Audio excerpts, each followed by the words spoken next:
Good morning, all. On behalf of Food Safety Works, I welcome you all to this online knowledge session. Today, October 16th, is observed every year as World Food Day by the Food and Agricultural Organization, also known as FAO, which is a United Nations body. Every year, FAO puts together an awareness initiative to rally global support towards malnutrition and hunger. The theme for this year is water and its role in food supply chains. The emphasis, of course, is to stop taking water for granted and start improving the way we use it in our daily lives. Water scarcity is one of the foremost developmental issues of our time. As blue as our planet is, it's easy to forget that only 2.5% of the water on Earth is fresh water. In recent times, rapid population growth, urbanization, economic development, and climate change have all taken a toll on our water resources. Paired with water pollution, over-extraction, and overall poor management, this creates urban nightmares and rural challenges, especially in agriculture. We've also not been faring well on the wastewater released back to the environment. One would be surprised to know that more than 80% of the world's wastewater today is released into the environment untreated and has never been reused. Such challenges have a huge impact on food systems and food security. We all know that water is a key requirement for the entire food supply chain, including production and processing. With almost 3/4 of groundwater resources going towards agriculture, it becomes extremely critical for us to sensitize the community and honor water the way we use it. Well, the situation is not so bleak overall. There are sprouts of community-level changes happening across. One such initiative is led by Ms. Shubha Ramchandran, who is the lead for today's session. She is a civil engineer and heads the water team at Biome Environmental Trust.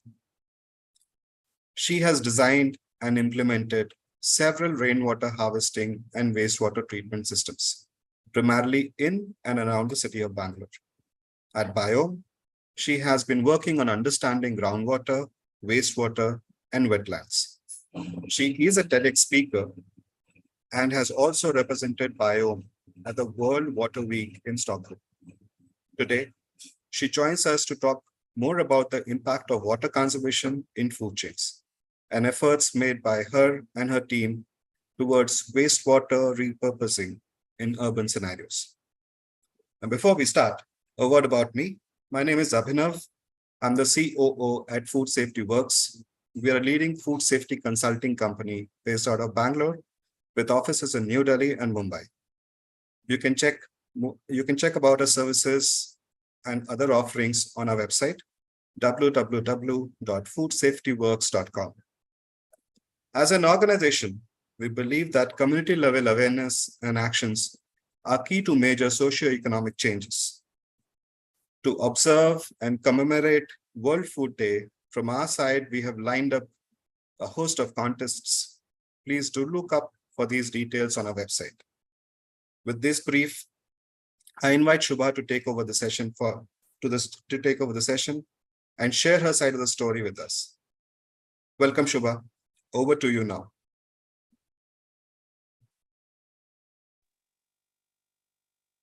Good morning, everybody, and many thanks to all the folks at Food Safety Works for giving me this opportunity to speak about the work that we do at Biome.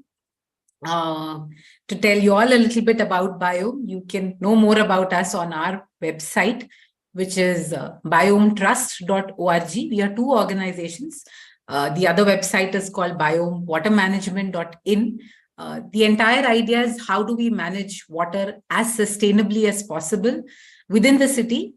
Our work has been primarily in and around Bangalore, but increasingly the work has spread to other parts of the country as well. Today being World Food Day, we were trying to see the linkages between the work that we do and food itself. So I'll just share my screen and start the presentation.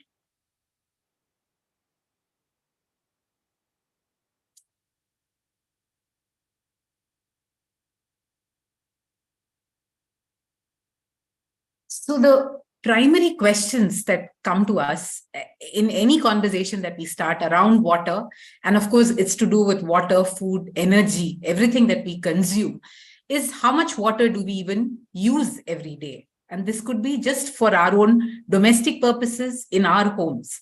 And from experience, I can tell you that these numbers vary greatly from individual homes. Even if you look at the city of Bangalore, where there are homes that use only 80 liters per person per day, where there are homes where the per person usage goes up to 1,000 liters per person per day as well.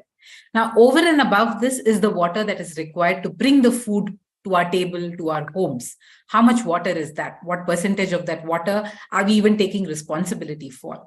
And where does all this water get to us from? In the form of food or even our clothes, the stuff that we use in our homes, everything has water embodied or virtually present in it. Then the following question obviously is there enough water on the planet for all our needs? Of course, some of us are getting by a little easier than a lot of others who are really struggling to bring water and food on their table, especially of good quality and in terms of food, which provides a good nutritive value as well. The following question automatically is this water going to be around forever? And like we all know, the water on the planet that is there now is the water that has always been around. And that's the same water that's going to be around in the future as well. No new water is getting generated. Where we are falling short is perhaps of making sure that water is available in the places that we need it most, to the people who need it most, and equally and equitably across the entire world. So with that, just so we have a uniform vocabulary and understand some things together, there's a small video from YouTube which puts across a lot of facts very well. So I shall just share that, and then we shall go ahead with the rest of the presentation.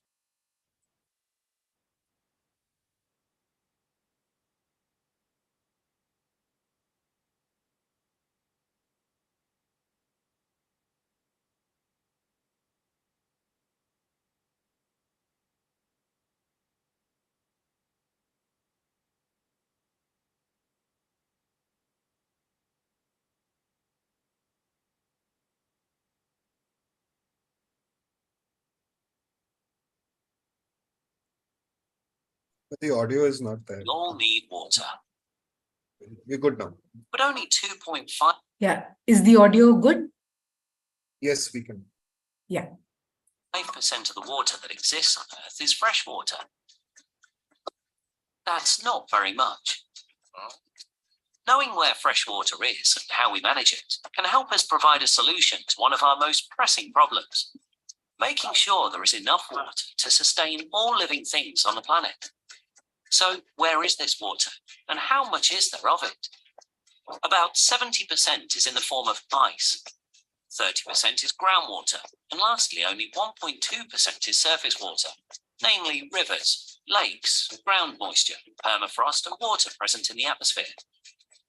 It's a common perception that fresh water exists only in rivers and lakes, but most liquid fresh water is actually hidden underground and can be found in the most unexpected places. So, who uses this water and how is it managed? Domestic use accounts for 11% of total freshwater consumption, industry 19%, and agriculture 70%. Apart from fisheries, aquaculture, farmers grow and breed the vast majority of the food we eat, using the greater part of the planet's freshwater resources. Two terms have been coined to refer to the water used by agriculture: blue water and green water. When rain falls over a field, some of that water gets stored in the upper soil as moisture. This is called green water and accounts for most of the water used in agriculture. Blue water makes up all surface water such as rivers, lakes, as well as groundwater. These resources are exploited for irrigation when droughts occur and rainfall is scarce. Often these irrigation techniques are not efficient and can easily deplete aquifers, rivers and lakes. Industry is the second largest water user, mainly due to the fact that 90% of all electricity generation is water intensive. The current water usage in agriculture and industry is not sustainable.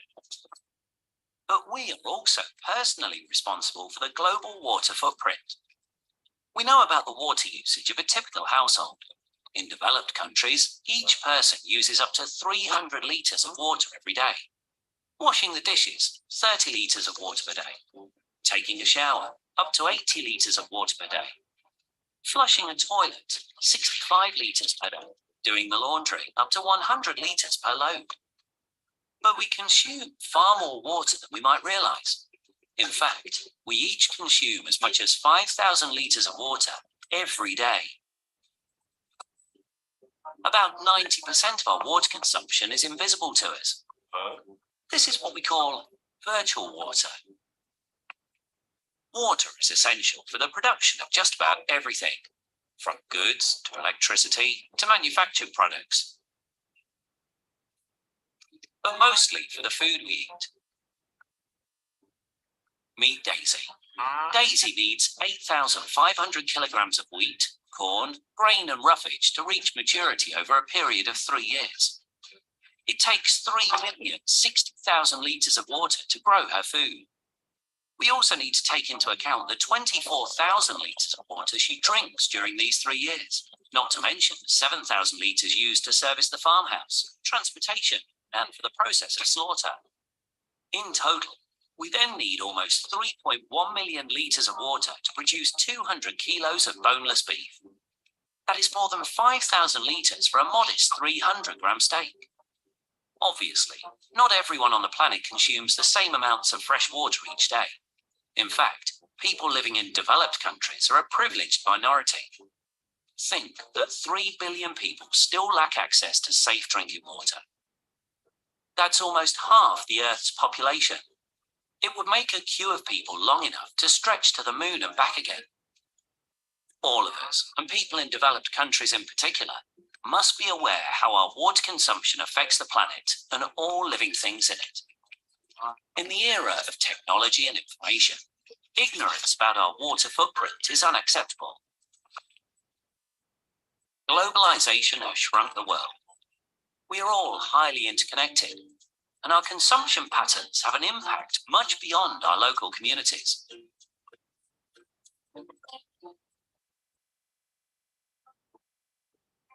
Live sustainably.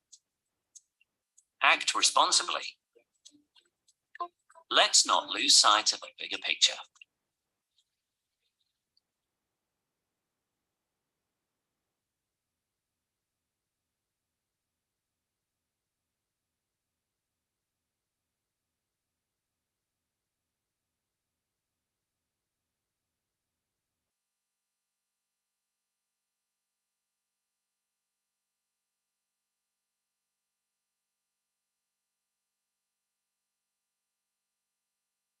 Yeah.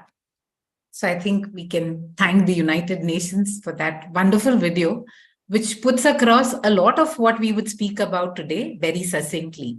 So what I thought is we would, however, place focus not as much on the problem there is, but what are the kind of solutions that we see and how are people in their day-to-day lives incorporating some of those solutions? What do we see and learn from across the country and what kind of a difference could it all make? So going ahead, just kind of recapping what was said. In the video, they tell us that there is about 300 liters per person per day, the consumption in developed countries. In our country, roughly we see in urban areas that number is at around 135 to 150 liters per person per day on an average. But that, as we step back and see, is a very small percentage of the total water that we actually consume, which is our virtual or indirect or invisible water consumption.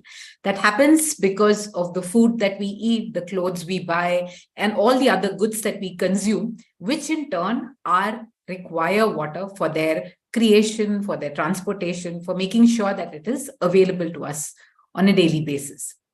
So, and this itself, the more we see and realize, is a complex calculation. How do we even arrive at the number?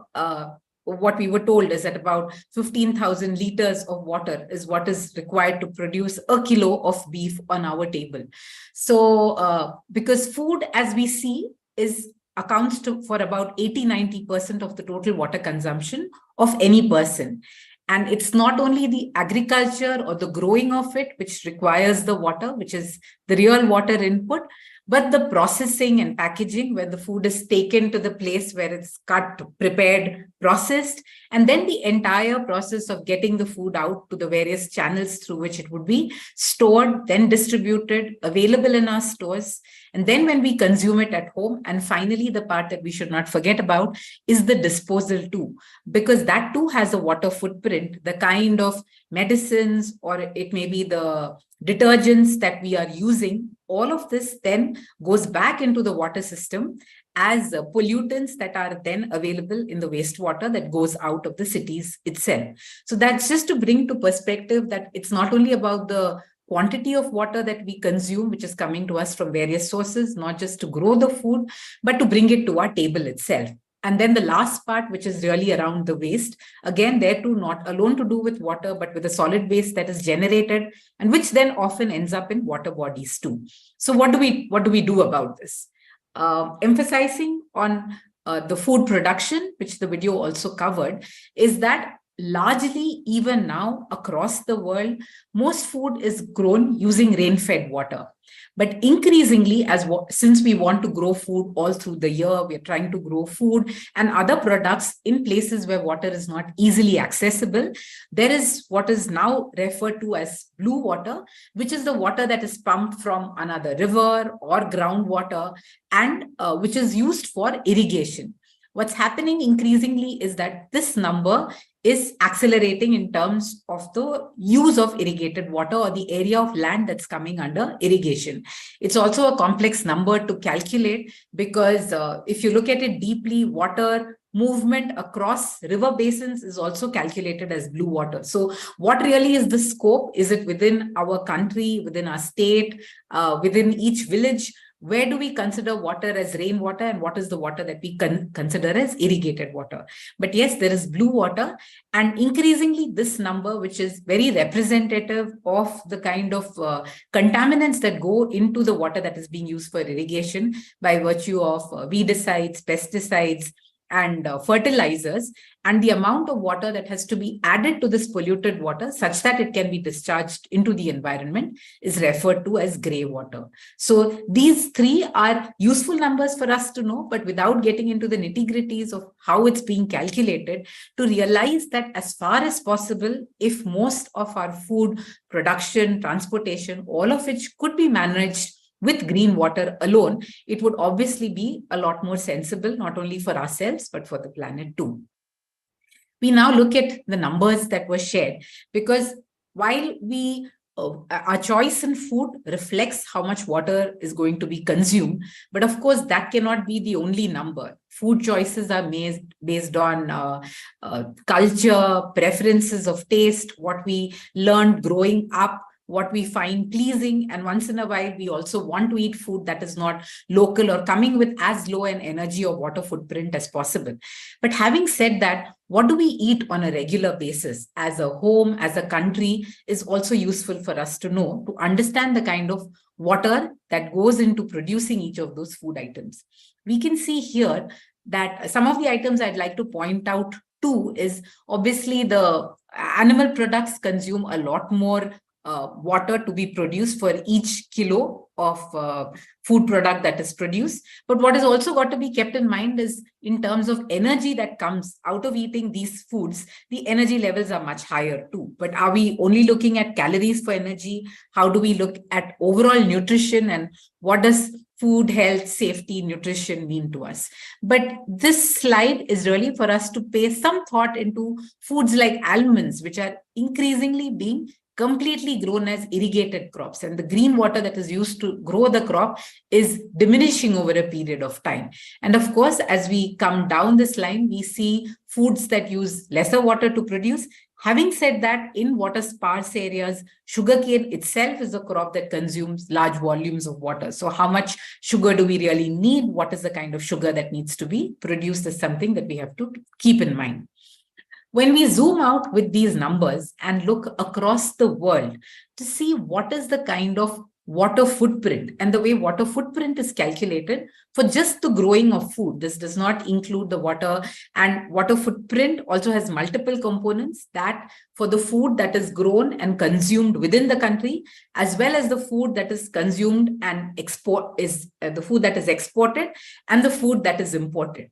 So which makes the calculations a lot harder. But I think the point that I want to make here is that if you look at our country, India, the water footprint in growing all the crops, which includes green, blue, and our gray water footprint, we can easily see is that it is in the redder range. That is, there is about 200 mm to even more than 1000 mm of water that is required to grow food in our country. And the point to be kept in mind is that the annual rainfall that we receive across our country is slightly over 1000 millimeters of rain. So obviously, as our water footprint in larger and larger parts of the country to grow food exceeds this number, we are obviously in a space of shortfall and looking for sources of water that we are not able to replenish in the short as well as long term. Across the other countries also, when we look at it, we see that we are one of the countries with the largest footprint, but of course we do produce a lot of food too, given the size of the country. And those then again become more complex issues. Now, zooming in and looking at the blue water footprint, because that really, the green water footprint is the rain that falls naturally, which is held as soil moisture, which is used. But if we look at the kind of irrigation that is happening in our country, where we are either moving waters across river basins or pumping over long distances or withdrawing from groundwater, here is the zoomed out map for our country. And what we see is that this is what is referred to as unsustainable. So as long as we are within the amount of water that can be replenished in our tanks, rivers on an annual basis, if you are within that levels of consumption, it is referred to as sustainable consumption. But the moment we start to overshoot that number, so in this case, it's about 1000 millimeters of rain. But in all of these places that are redder, what you can see is that the irrigated water far exceeds the amount of water that can be replenished in our rivers and lakes. So obviously, if this water is being used on an annual basis, year upon year, where is this water coming from? The other fact in these numbers that's also to be kept in mind is the averages that we take. Because when a particular year is a drought year, obviously there is a lot more irrigation that happens as opposed to a year which has good rainfall. But having said that, we do observe, based on our experiences too, that there is a lot of irrigation that happens in our country, a lot of which is then dependent on groundwater, especially as you can see in the northern parts and some parts of the southern parts of the country as well. This water then is coming from groundwater. We can spend some time on the slide. What this really tells us is about the groundwater extraction that has been happening across these countries, namely US, China, India are the countries that we can focus on. So what happened is that till about the 1960s, if you were to look at India's water consumption or even China's water consumption, it wasn't very high. Whereas the US has always been a heavy consumer of groundwater. Our country was largely dependent on open wells and water that could just be pumped out from open wells.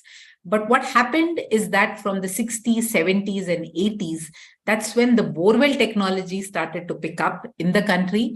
And initially what came as a few borewell rigs to our country, which went around digging these borewells. And initially the borewells were only as deep as the open wells themselves. So they were only 20, 30, 40 feet deep. Now we have borewells that are going especially in our own city of Bangalore, that are as deep as 2000 feet into the ground, pumping water out from our deep aquifers, which cannot be replenished.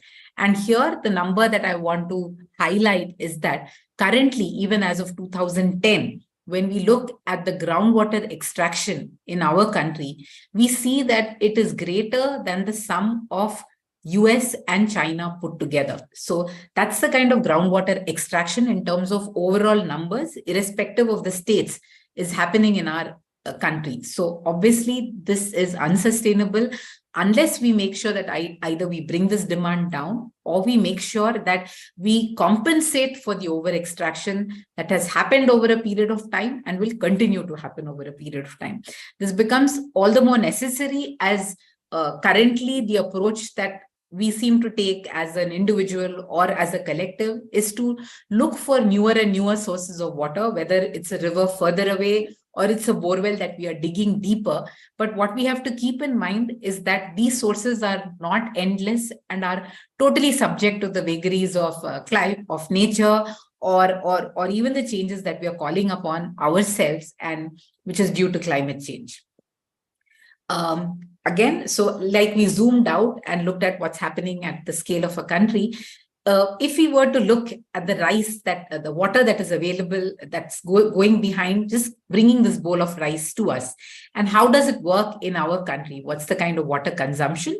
And here, this is only an example, not to say that rice should not be consumed or consumed in certain quantities, but to bring to our perspective that as we make our decisions for food, we also keep the water consumption in mind, along, like I mentioned, with all the other parameters that we automatically consider in terms of variety or nutrition, calories, taste.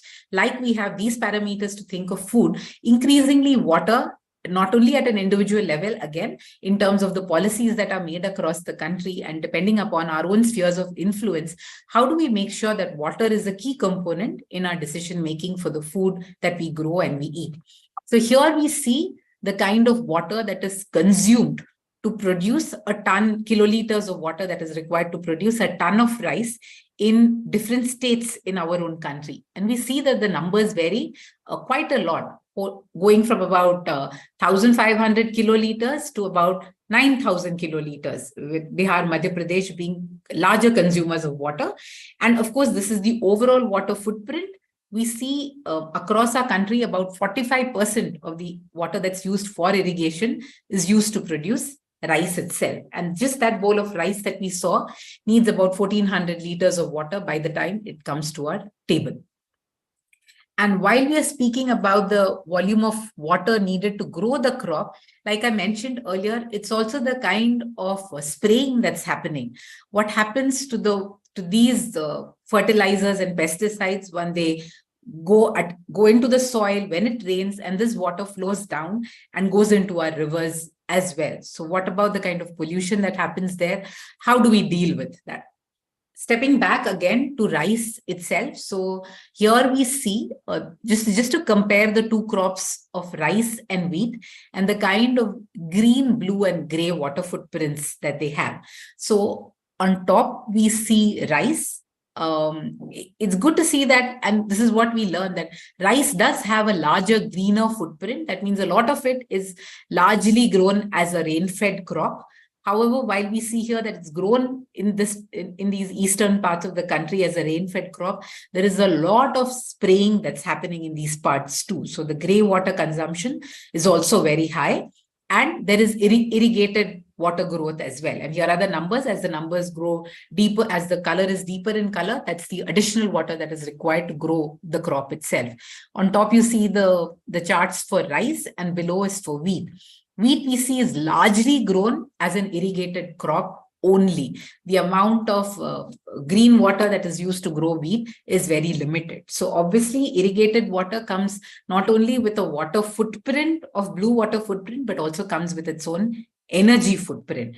And that's something that we need to keep in mind. So here we see that rice, though large parts of our country grow rice, but 48% of it is also grown as a rain-fed crop, 40 blue, and then that's the gray water consumption. If this is the current scenario, and this is how we see water consumption as it is right now, what does it look like in the future? And what might that mean in terms of the choices that we make, the crops that we grow, or the kind of innovations that we think are required in our country as well? So these are world averages, where based on different socioeconomic pathways that we may take. These are various scenarios that have been played out. And here you see a particular scenario we shall look at, just this pathway, which seems to be a likely way that the world will move forward. So here we are in the 2000s, what it might look like in 2050 and 2100 itself. On the y-axis, we have the kind of energy that we'll be getting from these foods itself, the calorie composition of the food. So what we see is that there is obviously the population is increasing, but the areas of food which are classified where orange is our staples, green is our vegetables, fruits and nuts, gray is our empty calories being those that we eat for very limited nutrient value, which give us the calories. Often these are packaged foods that come to us as jams, ketchups, candies, a lot of the other confectionery items that we eat, which come as ready packaged food. These are referred to as empty calories. And then there is also the food that is sourced from animals. And this obviously then has an impact on our water footprint. So what we see here is that there is a while our increase in the staples is kind of in line with the increase in population, the increase in vegetables, fruits and nuts also we see is not increasing substantially as much. But where really the appetite is increasing is for animal sourced food and for our empty calories. And empty calories also incidentally come with a very high water footprint simply for the transportation and the processing of the food itself. Now, if we know that to grow food, we need water, to transport food, we need water, and a lot of the water is being drawn unsustainably, especially in our country, where we are dependent on groundwater. And we see that it is, at least according to the predictions, this is what our food pathways look like. Then what do we do in such a scenario? I noticed that there are not a lot of us, but if some of you would like to pitch in here, this was a easy survey that we ran and we got a few responses, and these are some of the things that come to mind very easily, and we shall dwell upon some of the other things that don't come to mind very easily as well. So if you would like, you can type in what are some of the things that you can do, or what you're already doing, what you would like to do, what you know of other people who are doing to kind of ensure that our water footprint in food is kept as low as possible. So of course, the easiest and perhaps lowest hanging food is to reduce our food loss and waste. It is said that almost 70, so of the total water withdrawal that's happening across the world, 17% of that withdrawal is used on wasted food. So that obviously is easier said than done. We need to understand food that is wasted at various parts, starting from the growth to the processing till it comes to our table. But perhaps what we as individuals can really watch out for, much as you would see now in various corporate offices, you have tracking of the kind of food wastage that happens on a daily basis. What if you also started to look at the water that is associated with the food? And you also mention the water that is being wasted because of the wasted food, because that again is a invisible wastage that we don't speak of much. In fact, it's not only water, there's energy, and energy in turn with its own carbon footprint as well. So it goes without saying that we need to look at wastage, not only in our food, but all kinds of wastage that happens through our consumption. How do we manage it? Can we look at simple ways of shifting diets so that it's easier on the water that is consumed? Here I say nature-based solutions because in growing our crops, are there nature-based solutions that we can adopt as practices to see how we reduce perhaps our gray footprint, or for that matter, even our blue water footprint? So can irrigation itself be reduced? Are there simple ways like mulching, which can be used to reduce the irrigated water that is required? How about we keep things as local as possible, and we are not growing rice in water stressed areas simply because we're able to irrigate it and we have access to free or cheap energy and mechanisms to grow rice. Should we be growing, or do we need as much water to grow the rice at all? What kind of species of rice were always grown? So why don't we expand our horizons and look to see that we grow and eat the things that are available locally, which grow naturally in those specific geographies? Can we look at things like that? And also at the same time stay abreast with technological advances that are happening, best practices that are available on the field, learn from them and see how we can reduce not only our water footprint on food, but our energy footprint as well. And the reason I put a star against these best practices and technologies is because we also need to be mindful. And so here is something that, though this picture is not from India, but we see it increasingly on our site visits, even just outside of Bangalore, where we go towards Kolar or any parts, actually most parts of the city. And you observe this.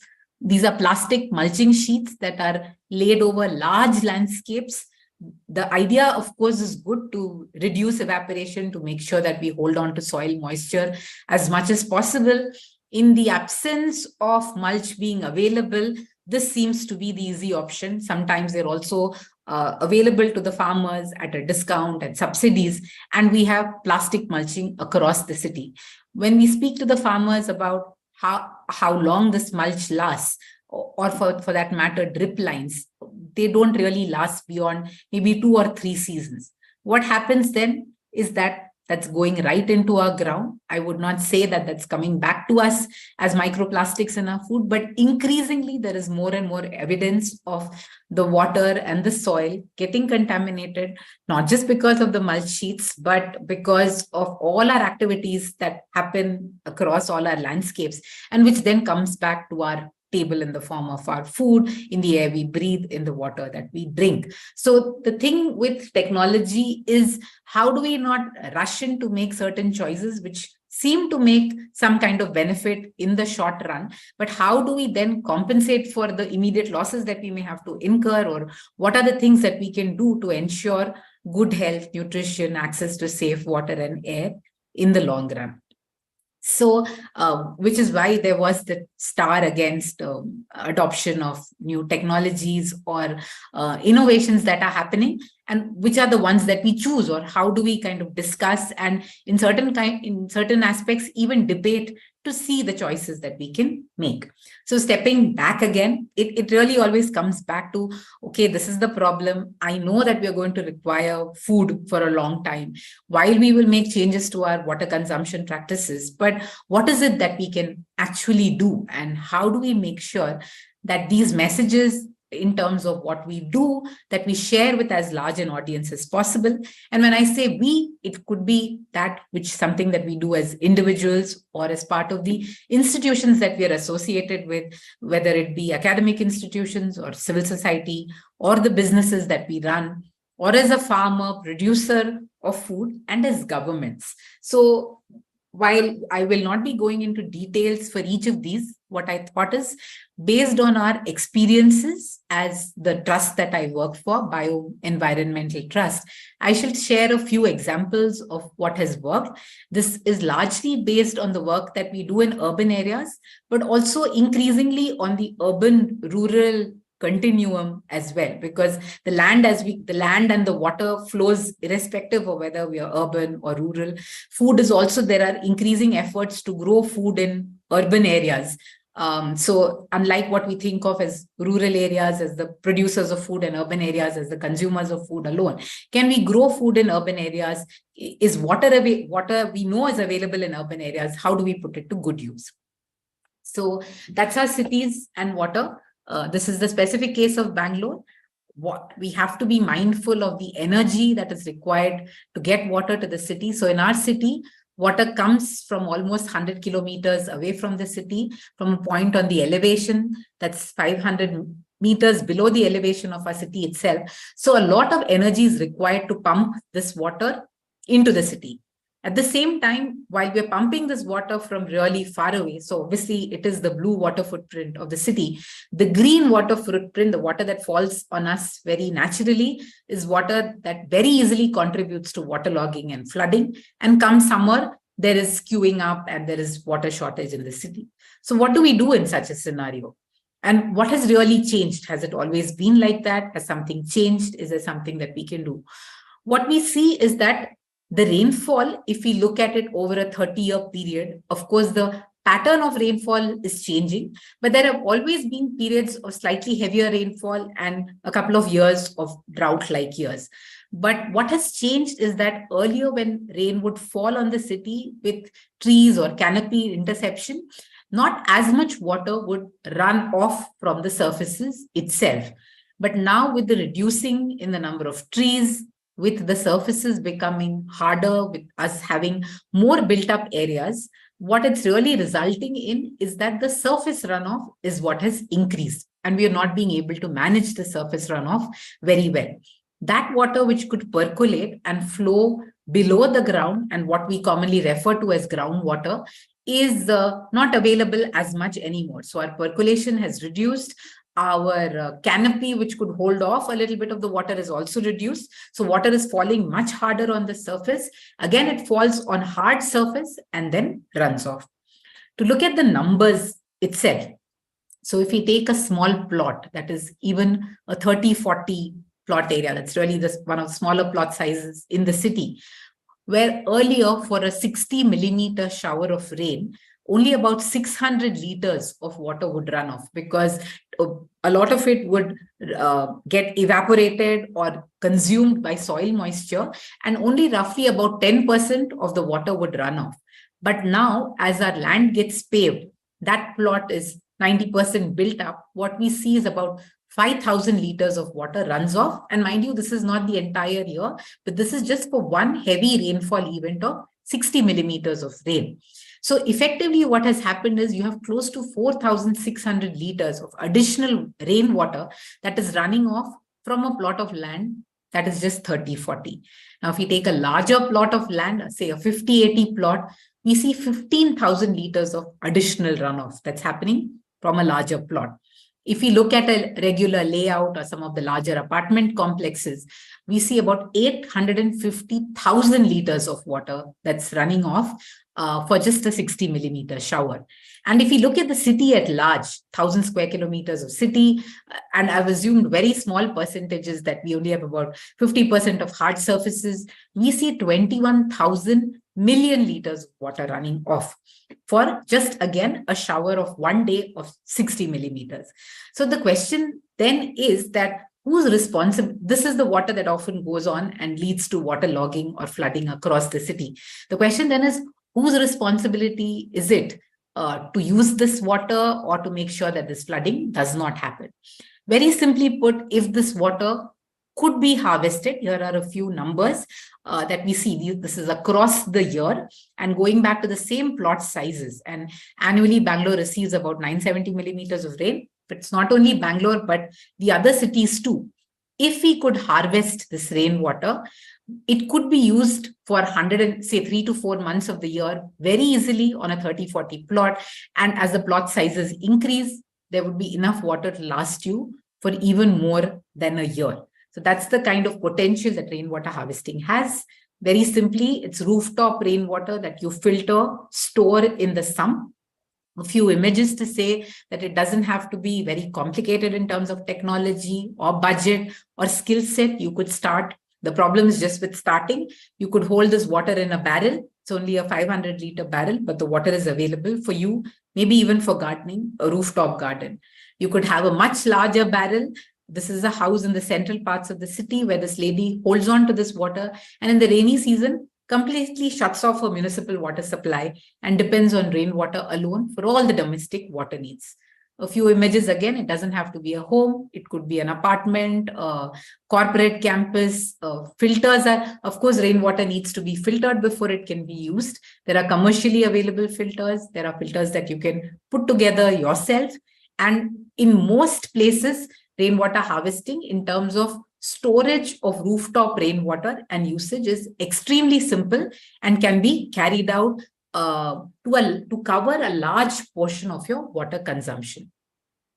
The trickier part now is, like we spoke of, as we are extracting more and more groundwater, how do we manage our groundwater? Not just in terms of quantity of the water that we put into the ground, but also water quality. Some of the things that we don't test for, there are standard water quality parameters that are tested for, but I've been reading reports of people testing groundwater for caffeine, for nicotine. So there are all of these emerging contaminants that we shall speak further of, which are being found in groundwater. Groundwater becomes a lot more complicated because there is no single owner, or the responsibility taken in terms of groundwater is rather limited. Our focus has been one of extraction, like I spoke about earlier. We're trying to go deeper and deeper. So here we see this deeper borewell that's drawing water from hard rock. That's been the approach. And what this has resulted in is the drying up of our shallow aquifers, where water used to be available at 10, 20, 30 feet below below ground level. The water levels are plummeting very quickly. However, if we just look at the math, what we see is that if the city of about 1,000 square kilometers receives 970 millimeters of rainfall annually, we have an equivalent of 2,500 to 3,000 million liters per day of endowment. This is the water that is available to us as rain. And our extraction currently is estimated to be at about 600 million liters per day. And we are recharging only 100 to 200 million liters per day equivalent. So obviously we need to fix the cap. This will not only increase our groundwater, and we can see that this water is available to us as rain. So this can help reduce flooding as well as increase our groundwater tables. So very simply put, what we do is we have to put water into the ground. How do we do this?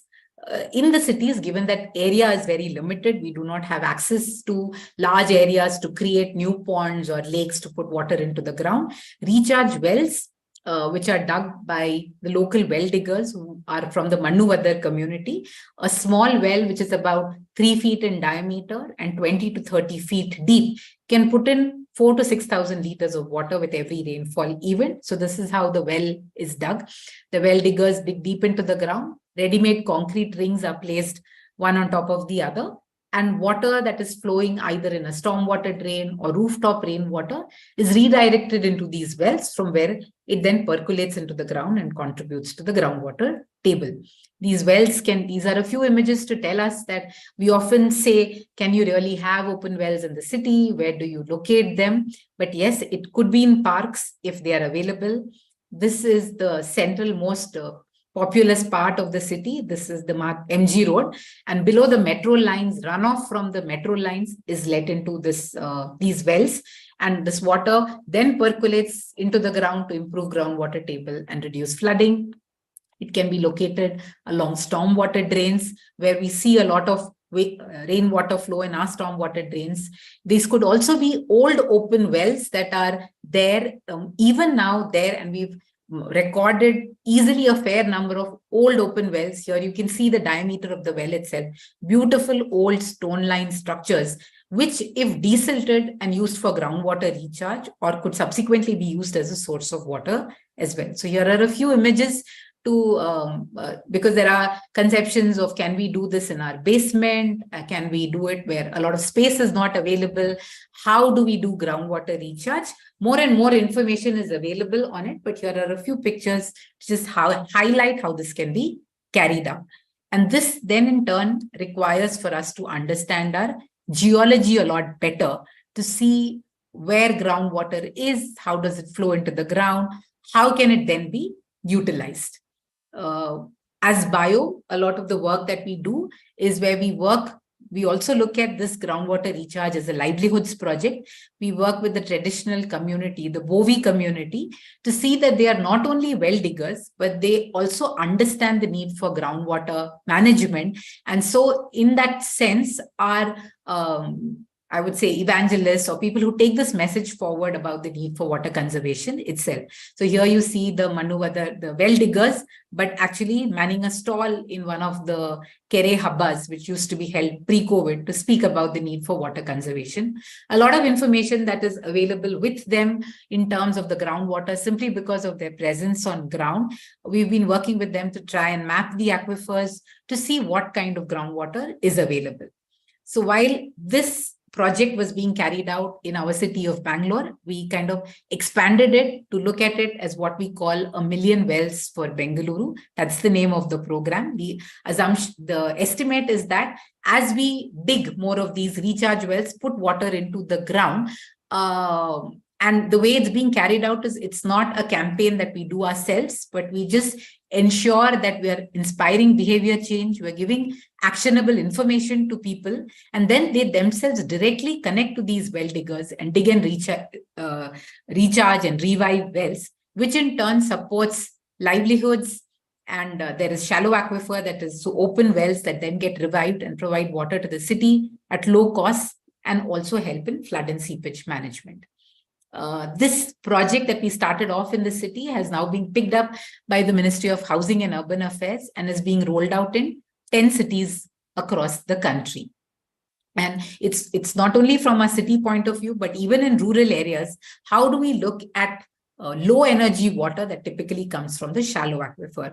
Information on this is available on the site urbanwaters.in. Communication about all the good work that is being done, not only by all organizations, becomes extremely important and across various cities. So there are multiple, each city like Chennai, Bangalore, Hyderabad is putting up the information on how water conservation can be carried out in its city with actionable information, contact information on people who you can approach for help too.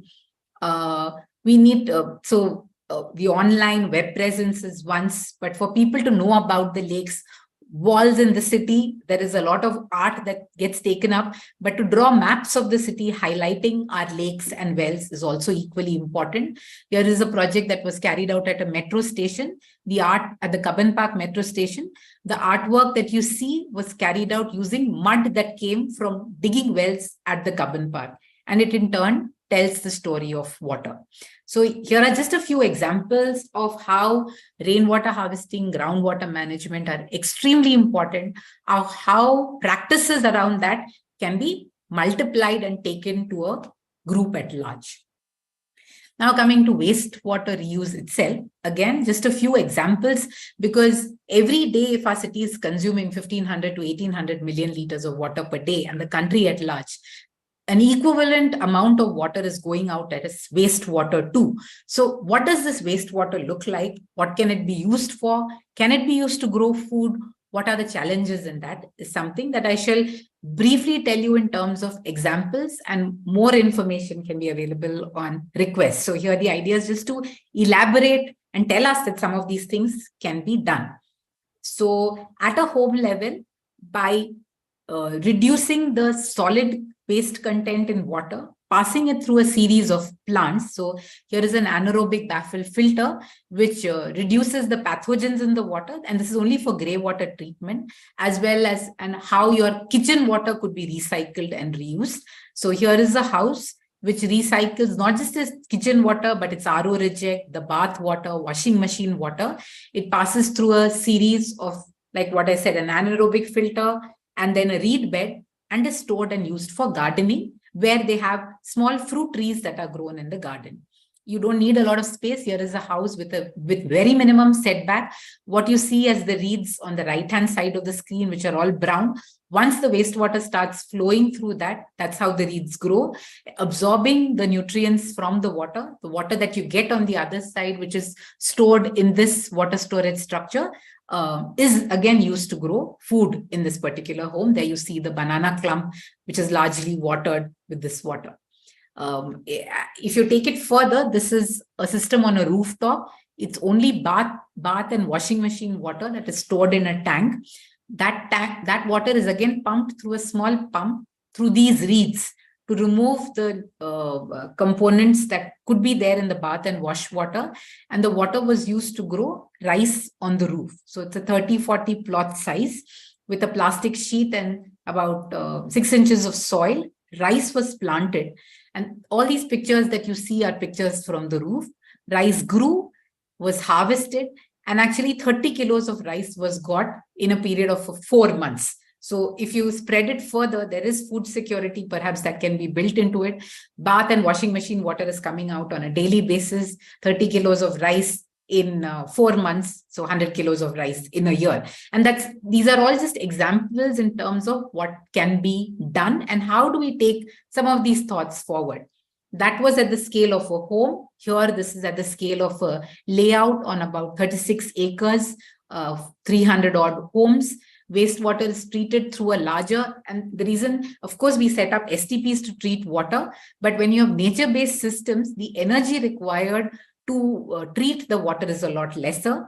In the case of this particular community, excess water from the treated wastewater from the community is then is sold to a farmer in the neighborhood. Of course, it's in the peripheries of the city, and then he's able to grow crops with this wastewater. Like I said, and it's not just the case in Bangalore. Here we have the case for a small municipality in Unjha in Gujarat, where the wastewater is auctioned out by the municipality to the highest bidder. And the bidder and this was part of a 9-city study that we carried out across the country to see how what happens to the wastewater that comes out of small towns, big cities, in various geographies across the country, in drier parts, in wetter parts, in the south and the north. And is wastewater being used for agriculture? And if so, what crops? And if crops, are there any health hazards that we need to be worried about? But what I wanted to highlight here is the fact that the municipality auctions out wastewater to a highest bidder, who then in turn sells it to other farmers who use it to irrigate their crops. This is the case of Unjha. In Rajkot, it was a nice case where the farmers were using fresh water to irrigate the crops, and the city had wastewater, and the city entered into an agreement with the farmers to tell them if they could pump the fresh water from the village to the city for consumption, and in turn, the city gave its wastewater to the farmers for agriculture. So that's another example of the urban-rural continuum of conversations between rural and urban areas in terms of how water can be reused.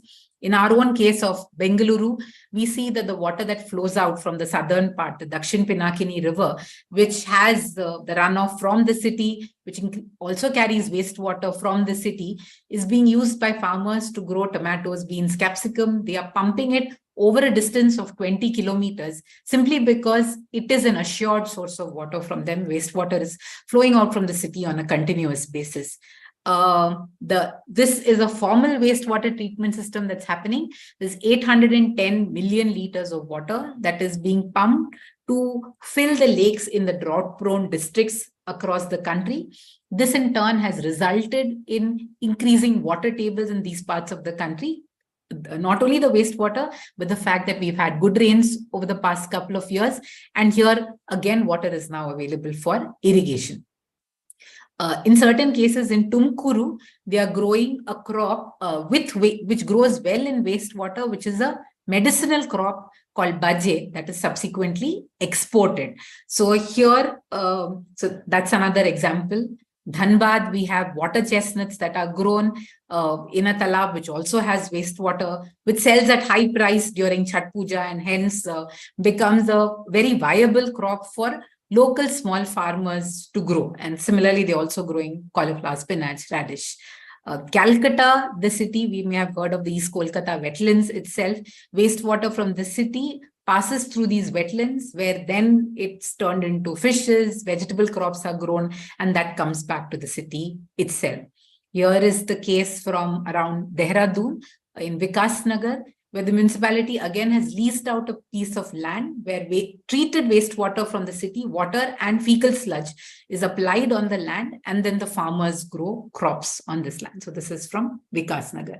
So largely the question is, in our urban areas, we do have wastewater. It is treated, used for flushing, gardening. What happens to the overflow? Can it go to a lake?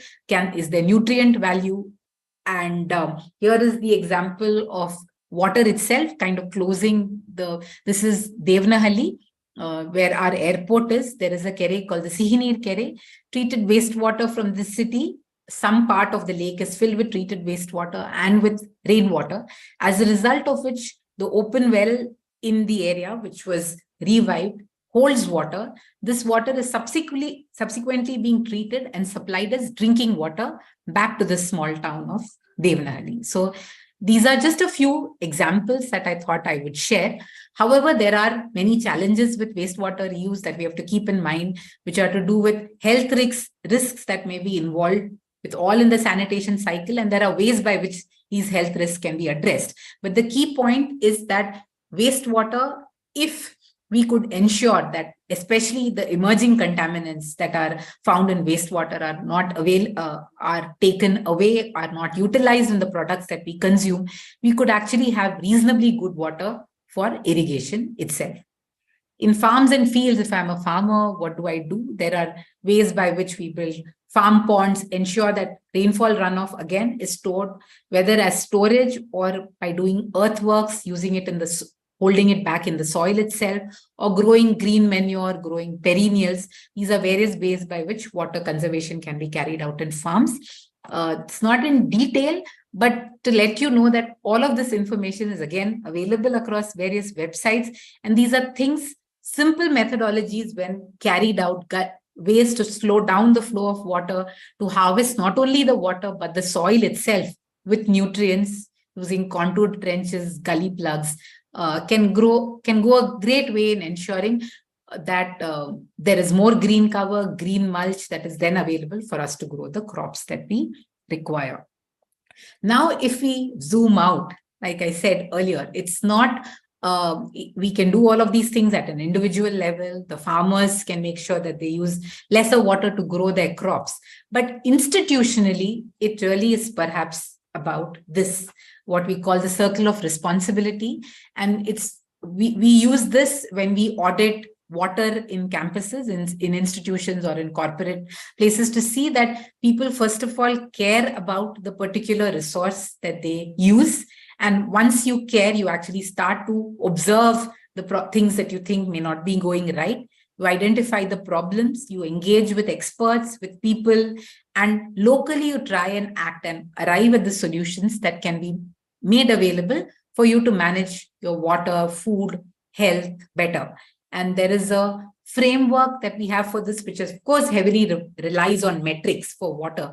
What is the kind of water demand you have? How much energy are you using to use this water? But perhaps what is equally important and what is not spoken about enough is the need for inclusiveness. How do we make sure that all stakeholders are involved in the identification, understanding, as well as solutioning of the problem, and that there is greater transparency in our data, experiences, and the methodologies that we are undertaking for self-regulation itself. This could be for water, this could be for food. How do we translate this to action is something that has to be kept in mind.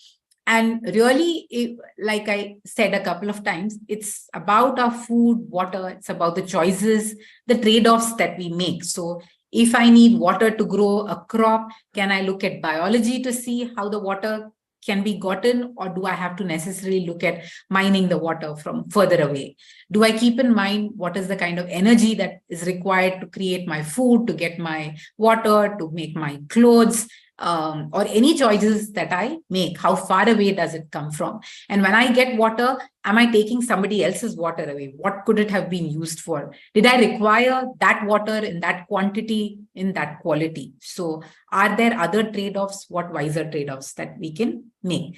And these are all sometimes can seem rather insurmountable, complex, very interrelated problems, and which is why I kind of highlighted, finally, it's down to these smaller local solutions that we can make, keeping our water energy footprint as small as possible, relying on things locally, recycling, reducing. Perhaps the 7 R's are what is to be kept in mind. And finally, what is the difference that all of that can make? So here is an image that we had made for a program that is run by Wipro, which is called the Earthian program, just to bring greater awareness amongst children, students, and even adults around water, energy management. So if we were to practice, and not all of this is something that we can practice just at an individual scale, it requires institutions, governments to be involved. But as we have more forests as opposed to deforested lands that we require for various purposes, or if instead of having very many large dams and reservoirs, as we've been reading up more and more about the impact that dams can have, and which are still being heavily argued upon, but can there be more smaller localized measures to hold on to water and do things as locally as possible? Agriculture also, as opposed to industrial agriculture, can there be how do we forest-based agricultural systems, and how do we demonstrate these in practices? Then, of course, by the time the water comes, the rivers flow through our cities, how do we make sure that we are not contaminating the water?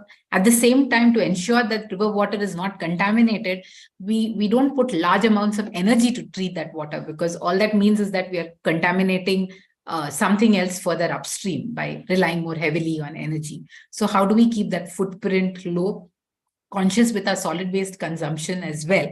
And if things could work that way, like we saw, the East Kolkata wetlands are, of course, now being stressed because of encroachment, lack of availability of land water, over increase of the kind of pollutants that are coming into the water. But in the absence of which, we could, of course, by making some more sustainable choices, we can make sure our lakes, wetlands, rivers, oceans, mangroves continue to be healthy, not only for us, but for the planet at large. So thank you. And with that, I come to the end of the formal presentation. Yeah, I hope it served the required purpose, and open to any questions now. Thank you, Shubha. That was a great session. Yeah, we'll take in some audience question. If someone has any question, they can put in here.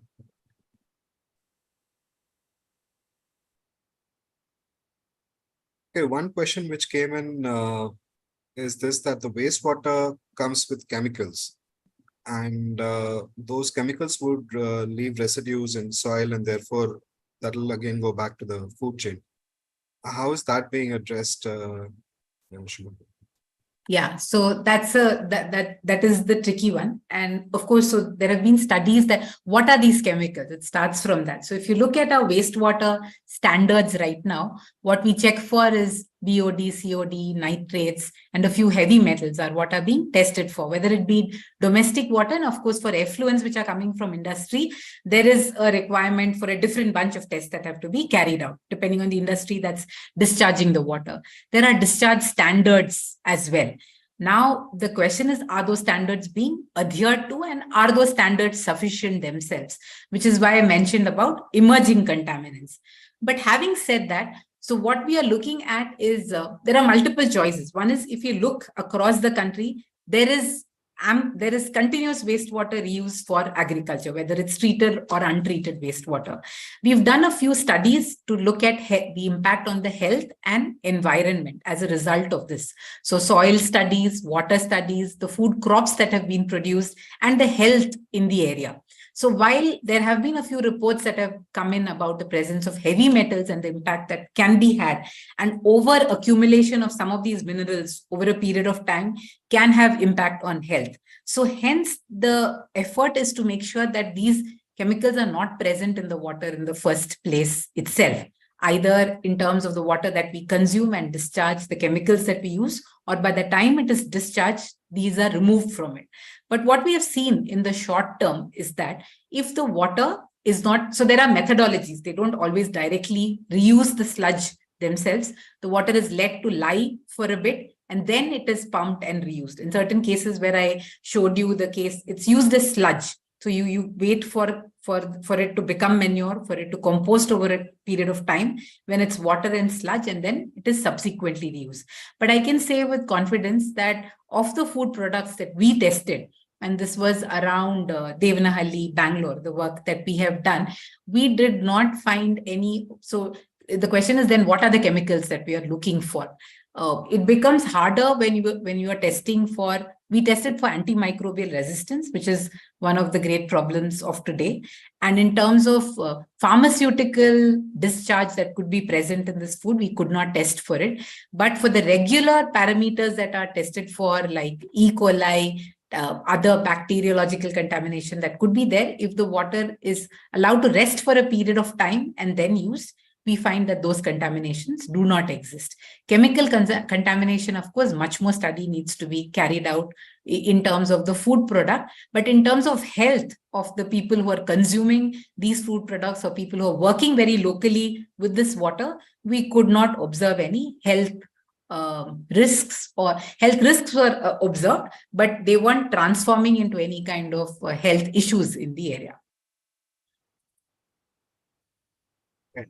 So what was very interesting to note was the repurposing of water from washing machines and that being used to cultivate paddy. How scalable is this solution, Shubha, if you're looking at scaling this up? Yeah, okay. So I would say maybe not on the roof. There, the idea was to demonstrate that the roof is a space that's not being utilized. So can we use it to harvest solar energy? Can we use it to harvest rainwater? Because that's one part of the city which we have so many rooftops. More than 50% of our city top is rooftops. How do we put it to better use by harvesting rain, energy, water, soil? So that was the demonstration. But I think the larger implication of that is that so you can certainly do it at scale. We work with individual homes as Biome to encourage people to recycle and reuse wastewater in their homes itself. And may not be rice, but they certainly grow there could be papita, banana, or even small garden patches that are maintained. Or in certain cases, may not be the green vegetables like coriander, methi, but other vegetables. So there are ways that you also ensure that the wastewater, initially when the sapling is taking off, you use fresh water. And during the growth phase, you use wastewater. Finally, again, a week before harvesting, you stop the use of wastewater, just so that you ensure that the fruit itself, either in its covering or you wash the fruit that comes finally and then you use it. And most of the fruit that grown using wastewater, we also ask people to cook it before using it. So it's not your cucumber, carrot that is being used as our salad leaves that you grow, but you can grow other crops.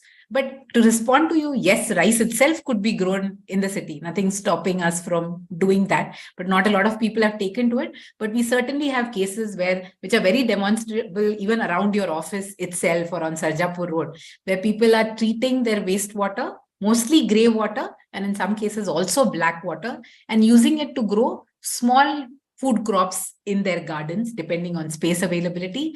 In certain cases, this water is then given out to a park, like I pointed out, or to a farm where it's an apartment with a larger source of treated wastewater. And if there is a farm or somebody willing to take it some distance away, can it be used to grow crops? But I personally think even this rice on the roof, you have people who have roof gardens. Some of them you will see eventually, if nothing else, they will use their vegetable wash water. So what happens is each of these practices, however small it may be, just kind of gets us started into this loop of trying to keep it as local and as loopy and as circular as possible. So you save up wastewater from washing vegetables or even your dishes and try and use it for the plants. So kitchen gardens on the roof, organic terrace gardens are only growing. This can be a source of water there. Certainly you can grow rice on the roof. Okay. That's interesting. Early on in one of the slides which you had shown us, you had mentioned that there is Ministry of Housing which has got involved, I believe, with you guys to see where all the solutions can be implemented. Right. What other government agencies, stakeholders, are taking upon themselves to address this? You being a part of the ecosystem would know that. Sure, yeah. So, I mean, so that is at a central level. And so I chose to highlight it because it was going beyond Bangalore, and this may be watched by people not only from our city. So, but here in Bangalore, we have to work with the BBMP, that is a municipality, because they manage the stormwater drains. Flooding is a large part of the problems that they have to deal with, parks and lakes. So that's an institution that we engage with. However, since the water supply in our city is being managed by the Water Supply and Sewerage Board, and they have laid out these specifications in terms of the need to do rainwater harvesting. So there is engagement, and they themselves organize events. A good place to visit is the rainwater harvesting theme park in Bangalore, in Jayanagar, where they have set up a facility which, like you have the Swachhagraha Kalike Kendra, which is really a park to talk to you about these practices, sustainable practices. So water management, sustainable water management practices are spoken about. They also organize events, try to engage with groups like ours or individuals in the city to ensure that water is managed more sustainably. The Pollution Control Board is a key stakeholder because they're looking at discharge norms. So anytime you see wastewater coming into a lake, so that's the group that you would approach to make sure that, not that this would necessarily generate action that leads to closure of the loop right away, but it's very important for us as an organization as well as individuals.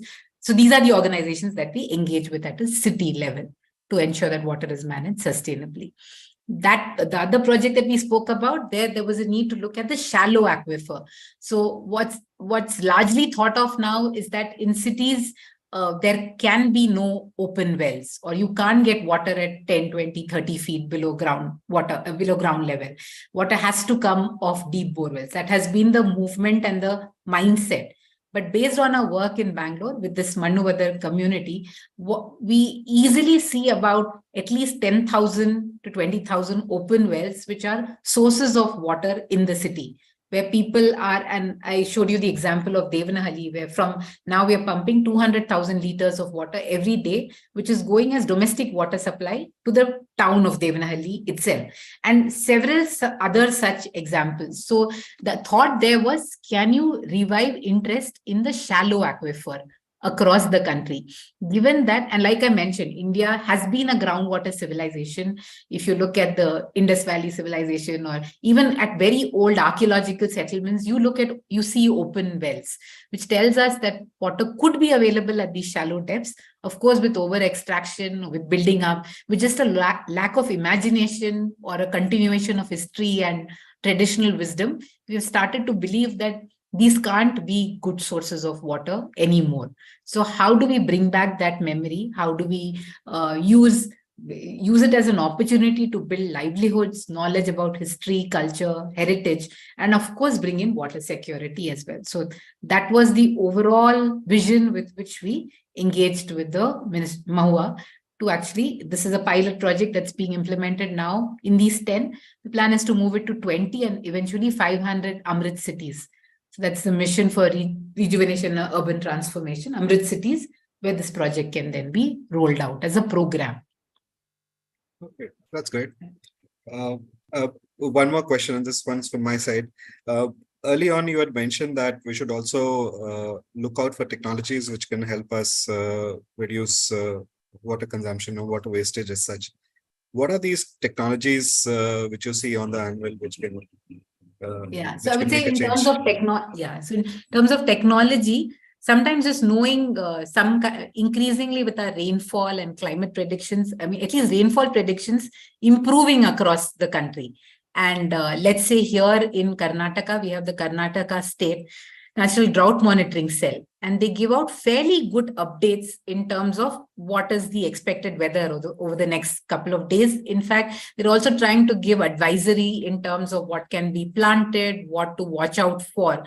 So I think that technology, which makes information about the weather available to us, and which then translates to what I should plant or what kind of a crop cycle I'm looking at, I think that's a good source of information that is available to us that we should reach out for. Then, of course, technology in terms of information for what are the other practices that can be followed, whether it's in terms of nature-based practices that can be followed. So information that's available on the internet, or through other WhatsApp groups, which are extremely popular. Of course, the challenge is which groups do you follow, what information do you pick up. And sometimes even just these face-to-face conversations and going observing other farms gives us insights into. So the one that comes to the top of my mind right now is that of knowing about the weather, because we work fairly closely to try and understand rainfall patterns and what's the potential for using rainfall. So that's what comes to me. Drip irrigation is, I wouldn't say it's new, but it does come with its drawback of these pipes then being left around. So how do we minimize plastic? A lot of these other, so-called technological interventions sometimes come with either increased material or energy costs. So we need to be watchful for it. So I would say information is perhaps our best tool, which comes with as low a footprint as possible in terms of the practices we follow. Okay. Another question which just came in is, so any comments on the way we filter water at home? How much is required and how much is just? So that's a broad question. As you can see, homes are all kinds of homes. But simply put, it's good if you can test your water before deciding what kind of treatment is required. Broadly, the kind of contaminants that could be in our drinking water, one is bacteriological contamination, or which can easily be resolved by just boiling and drinking the water. If it's only bacteriological, it can be resolved. The other is if it is chemical contaminants in the water, which comes in way of the dissolved salts.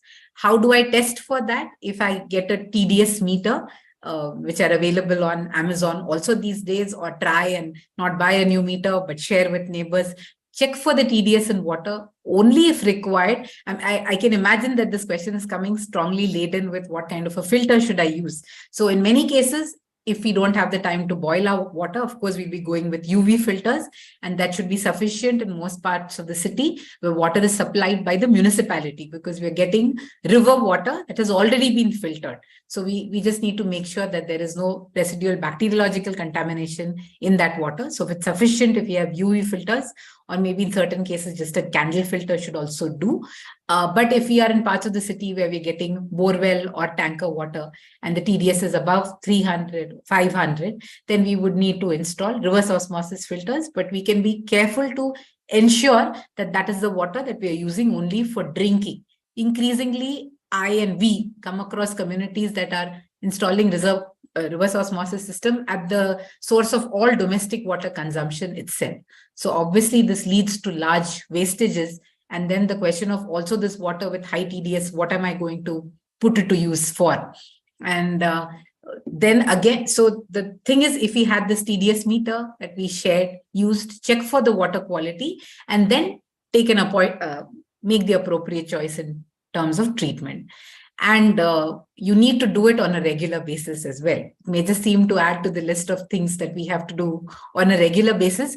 But if you're even in touch with the community, let's say you're living in a gated community, as long as there is somebody checking for it, that should be good enough. So use a reverse osmosis filter only when required, not indiscriminately.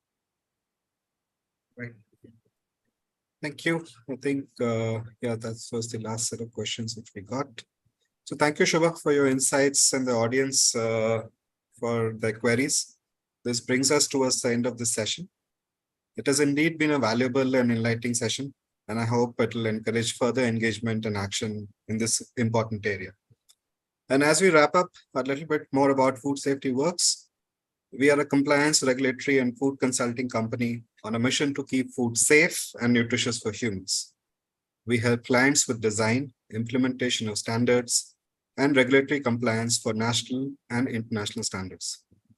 Being a knowledge leader, FoodSafetyWorks believes in spreading awareness across all things related to food safety.